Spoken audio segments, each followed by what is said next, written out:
This season, Wentz ranks top 3 in the league in QBR, completion percentage, and first in off-target percentage on passes 15 yards downfield. Would you look at that?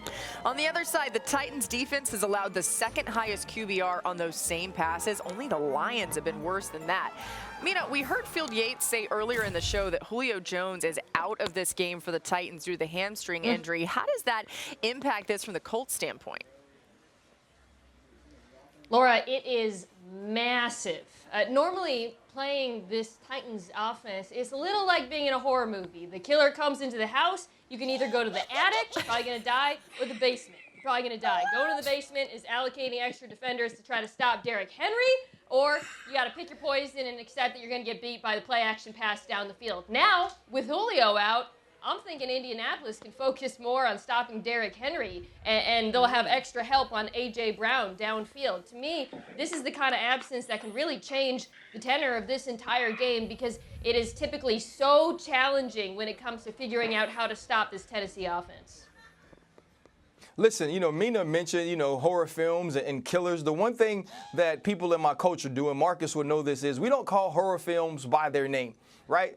Child's Play is not Child's Play, it's Chucky, right? Halloween is not Halloween, it's that Michael Myers movie, right? Nightmare on Elm Street is Freddy Krueger. Friday the 13th is Jason.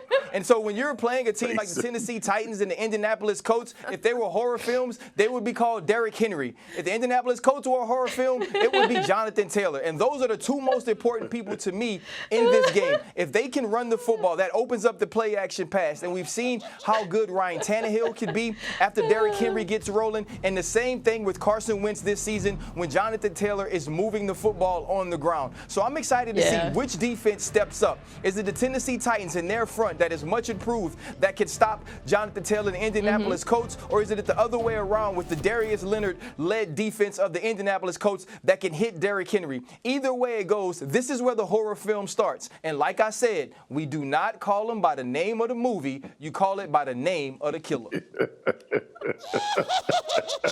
Oh, that's so good, RC. I'm going to lock in on this defensive line, man, from the Tennessee Titans. They dominated a game against the Kansas City Chiefs, played well and got enough stops and even turned the football over. And that was the part of the Tennessee Titans that we were all out on, a defensive part of their team. But the physical presence of Jeffrey Simmons, Danico Autry coming along, Harold Landry having one of the better seasons of any defensive player in the league, and Bud Dupree.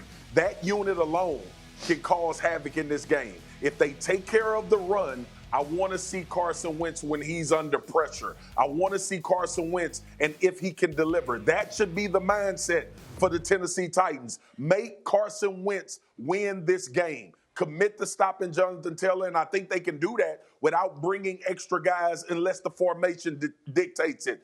But this defensive line for the Tennessee Titans needs to dominate this game, and if they do, I still believe it'll be enough for them to get a dub.